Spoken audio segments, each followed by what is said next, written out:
St. Jude's Medical Center wasn't just a hospital, it was a testament to the bleeding edge of medical science. Its advertisements boasted the highest success rates in the country, thanks to its crown jewel, the Da Vinci X surgical robotics program. The centerpiece was Unit 7, a one-of-a-kind prototype surgical robot nicknamed the Hand of God. It was an articulated marvel of engineering, capable of performing operations with a precision no human surgeon could ever hope to match. Patients from all over the world flocked to St. Jude's, paying exorbitant sums for a chance to be saved by this miracle of modern medicine. The man presiding over this empire of chrome and code was Marcus Thorne. At 40, Marcus was the hospital's CEO, a man who saw patients not as people, but as profit centers. He navigated the pristine white hallways with the cold efficiency of a shark, his eyes constantly scanning for budgetary drains and outdated protocols. His mantra was simple: faster, cheaper, better. To him, tradition was a liability and human error was an unacceptable variable. In this sterile, high-stakes world, Elias was an anachronism. A janitor in his late 60s, with a quiet demeanor and hands gnarled from a lifetime of work, he moved through the hospital like a gentle ghost. He didn't rush. He was methodical, his movements deliberate and imbued with a deep, unspoken respect for the building and the lives within it. He would often pause in the gleaming hallways, his gaze lingering on the advanced medical equipment, a thoughtful, almost paternal expression on his face. The younger staff barely noticed him, just another part of the background, an old man with his cart and mop. Marcus Thorne, however, noticed. He saw Elias as a symbol of everything he was trying to purge from St. Jude's: inefficiency, age, and a pace that didn't match the relentless hum of progress. He'd watch the old man on the security monitors, his lip curling in disdain as Elias carefully wiped down a railing or took a moment to offer a kind word to a nervous patient's family. The inevitable confrontation happened on a Tuesday, during a high-profile tour for a group of wealthy potential donors. Marcus was showcasing the state-of-the-art surgical wing, boasting about their robotic efficiency. As they rounded a corner, they found their path partially blocked by Elias's cleaning cart. Elias himself was carefully cleaning a small, almost invisible scuff mark from the floor near the entrance to the main operating theater. Marcus stopped abruptly, his face tightening into a mask of cold fury. This was an unacceptable interruption, a blemish on his perfect presentation. "You," he barked, his voice echoing in the corridor. The donors looked on, surprised by his sharp tone. Elias straightened up slowly, turning to face the CEO. His calm gray eyes met Marcus's icy stare. "Yes, Mr. Thorne? What do you think you're doing?" Marcus demanded, gesturing at the cart. "We have distinguished guests here. You are obstructing a major thoroughfare and, frankly, your presence here is unprofessional. This area should be pristine." "My apologies, sir," Elias said, his voice soft but steady. "There was a small mark on the floor. I didn't want any contaminants to be tracked into the sterile zone." Marcus let out a humorless laugh. He turned to the donors with a theatrical shrug. "You see? This is the old way of thinking. Obsessing over insignificant details while wasting valuable time. Our automated sterilization units handle all contaminants. This man's job," he said, pointing a finger at Elias, "is utterly redundant." He stepped closer to Elias, lowering his voice to a menacing hiss that was still audible to everyone nearby. "Look at you. You're old. You're slow. You are a relic in a place dedicated to the future. You represent everything I am fighting against." He turned to his assistant. "Have him escorted out. He's fired. And get this cart of ancient junk out of my hospital." The donors shifted uncomfortably. The raw cruelty of the public dismissal was startling. Elias looked at Marcus, his expression not one of anger, but of deep, profound disappointment. He had seen this kind of arrogance before. He had seen it fail. He glanced for a moment at the sealed doors of the main operating theater, where the Hand of God sat waiting for its next patient.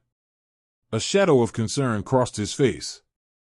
"Sir, you are making a grave error," Elias said quietly. The only error was allowing someone like you to wander these halls for so long, Marcus retorted. He waved his hand dismissively. Get him out of my sight. Without another word, Elias turned and walked away, leaving his cart behind. He didn't look back. The image of the old janitor, discarded so callously, lingered in the minds of the staff who had witnessed it. They felt a collective pang of pity, but no one dared to speak out against Marcus Thorne. A week later, the biggest event in the hospital's recent history was scheduled. A world-famous philanthropist, a man whose foundations had donated millions to St. Jude's, was undergoing a complex, life-or-death heart procedure.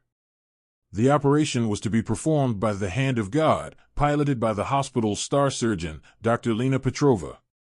The surgery was being broadcast to a live international medical conference, a massive publicity event orchestrated by Marcus to showcase his hospital's technological supremacy. The morning of the surgery, Marcus was in the observation gallery, beaming with pride as he addressed the gathered media and visiting surgeons.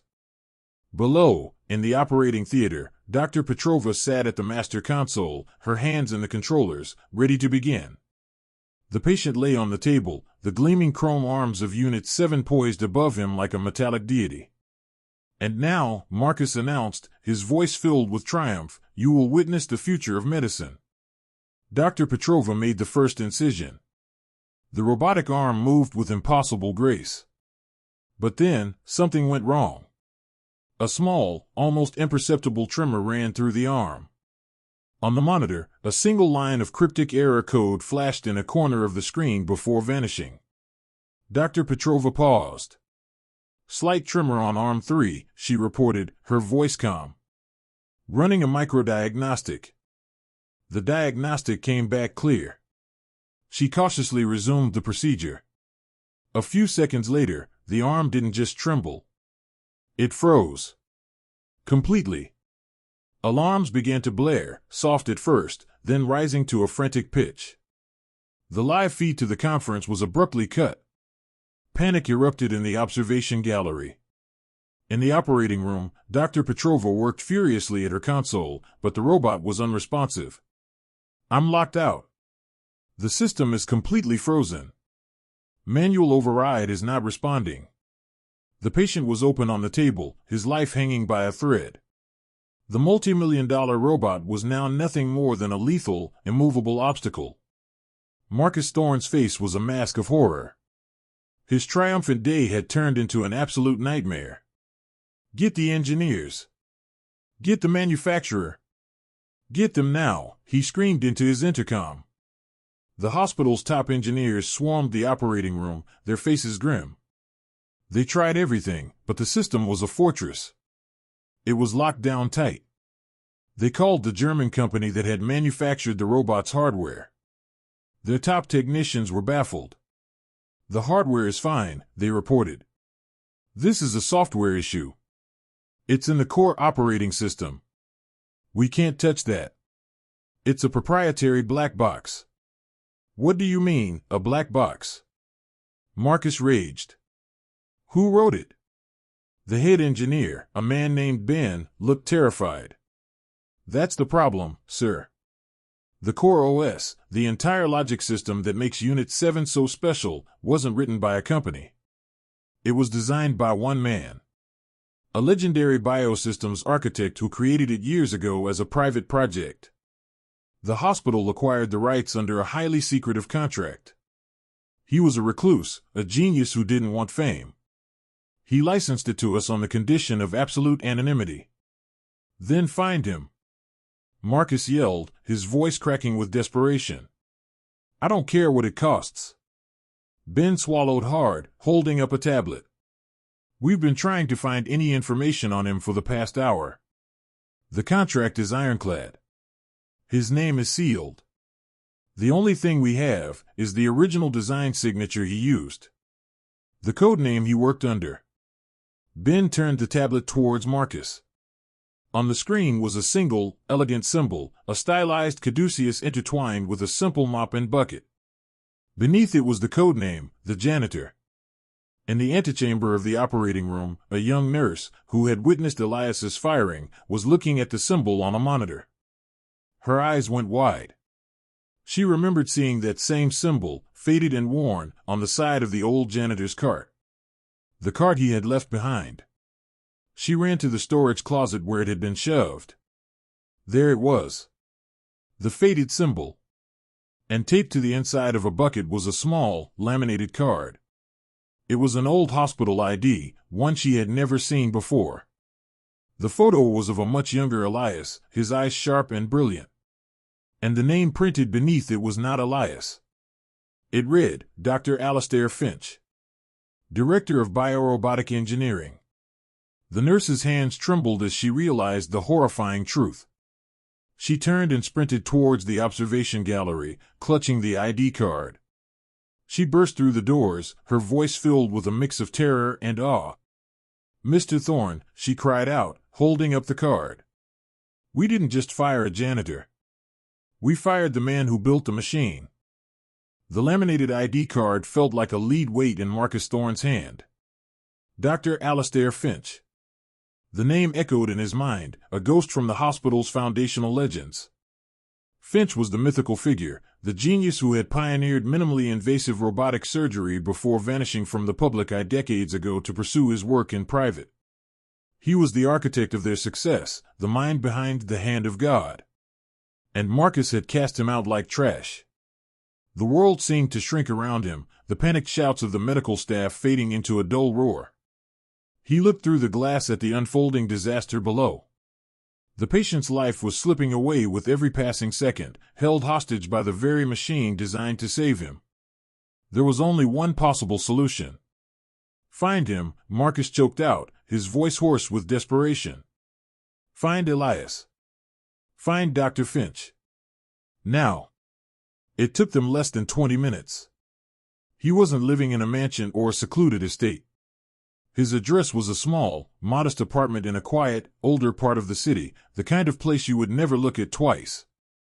Marcus didn't wait for a chauffeur.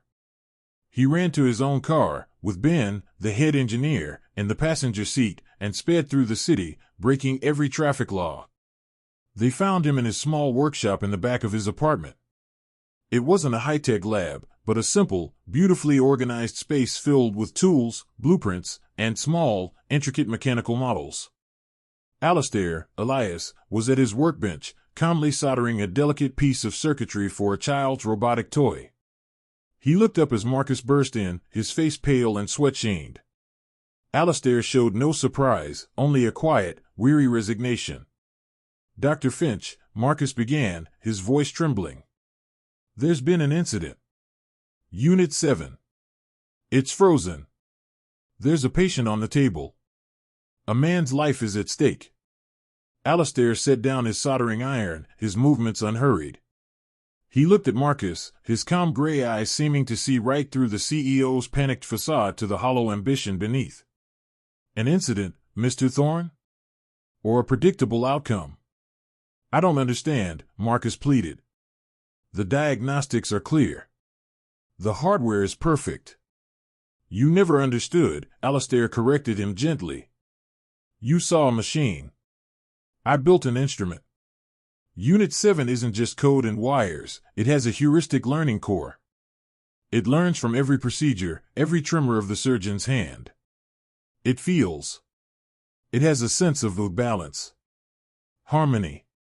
It was designed to work in an environment of respect, not just for the patient, but for the entire process. You filled my hospital with arrogance and disdain. You fostered an atmosphere of cold, brutal efficiency. He paused, his gaze sharp as a scalpel. The machine isn't broken, Mr. Thorne. It has shut itself down. It has rejected the operator. It has rejected you. Marcus stared, speechless. The concept was beyond his comprehension. Can you fix it? Fix it? Alistair repeated. I can try to reason with it. But it will come at a price. Anything, Marcus said, his voice cracking. I'll pay you anything. I'll give you a lab, a research grant. Alistair held up a hand, silencing him. This isn't about money. You are incapable of understanding that, which is the root of this entire problem. These are my conditions. First, you will step down as CEO of St. Jude's, effective immediately. Your replacement will be Dr. Petrova, a surgeon who understands that healing is an art, not a balance sheet. Marcus flinched as if struck. Second, Alistair continued, his voice unwavering. The hospital's charter will be rewritten. A percentage of all profits from the robotics program will be used to fund a new wing providing free care for those who cannot afford it. The St. Jude's promise. That would cost millions. Marcus gasped. It will cost a fraction of what you make, and it will save lives. That is the purpose of a hospital, Alistair stated simply. And finally, Mr. Thorne, you will take up my old position. You will become a janitor at St. Jude's. You will clean its floors. You will learn every corner of that building. You will learn the names of the nurses, the orderlies, the patients. You will learn what it means to serve, to be humble, to be invisible. You will do this for 1 year. Only then will you truly understand the institution you almost destroyed. The terms were devastating. It was a complete and total annihilation of his life, his status, his entire being. But through the observation window in his mind, he saw the dying philanthropist on the table. He saw his career, his reputation, turning to ash. He had no choice. I agree, he whispered, the words tasting like poison. Alistair simply nodded. Ben, get my tools. The ones in the blue case. Their return to St. Jude's was surreal. Alistair walked into the operating theater not as a janitor, but as a commander taking control of his army. He ignored the stunned surgeons and engineers. He walked straight to the frozen robot, placing a hand on its main arm, his touch gentle, reverent. I'm sorry, old friend, he murmured, too low for anyone else to hear. I shouldn't have left you in such careless hands. He didn't go to the main console. Instead, he opened a small, unmarked panel at the base of the machine, a panel no one else knew existed. He connected a simple, old-fashioned laptop. There was no fancy interface, only a black screen with a single, blinking cursor. His fingers, which Marcus had seen as slow and gnarled, danced across the keyboard, typing lines of elegant, minimalist code. He wasn't issuing commands, he was having a dialogue. After a few tense minutes, he stopped. He closed the panel and looked at Dr. Petrova. Try now, doctor. With trembling hands, Dr. Petrova placed her fingers back in the controllers. She sent a tentative command. The robotic arm moved, smoothly, perfectly, without a hint of a tremor. A collective sigh of relief filled the room, so loud it was like a physical wave. The surgery resumed, and under Alistair's watchful eye, the hand of God performed its miracle flawlessly. The aftermath was seismic. Marcus Thorne vanished from the public eye. The board, faced with the undeniable truth, honored Alistair's conditions. Dr. Petrova became the new CEO, and the St. Jude's promise was announced to global acclaim. And Marcus? He kept his word. A few weeks later, a new janitor appeared at St. Jude's. He was awkward and clumsy at first, his expensive suit replaced by a simple gray uniform. The staff who recognized him kept their distance, unsure what to make of the bizarre spectacle. He cleaned the floors, emptied the trash, his face a mask of grim determination. One evening, months into his penance, Marcus was mopping the floor in the pediatric ward. A little girl, her head bald from chemotherapy, dropped her teddy bear. Without thinking, Marcus picked it up, wiped it clean, and handed it back to her with a small, hesitant smile. The girl beamed at him, a ray of pure, unadulterated sunshine. "Thank you, Mr. Cleaner Man," she said. In that moment, something inside Marcus shifted. For the first time, he saw a patient not as a number, but as a small, brave child. He saw the hospital not as a business, but as a place of fear and hope, of pain and profound kindness. He looked down at his own hands, calloused from the mop, and for the first time in his life, he felt a flicker of something he had never known, genuine purpose. Dr. Alistair Finch never took a formal position. He would visit occasionally, walking the halls with Dr. Petrova, offering his quiet wisdom. Sometimes he would stop by his old workshop, now a state-of-the-art lab named in his honor. But mostly, he was content to be in the background, the invisible guardian, the soul of the hospital he had built twice. He had been fired for being a relic of the past, but he had returned to prove that the most vital components of any future, wisdom, humility, and compassion, are, and always will be, timeless.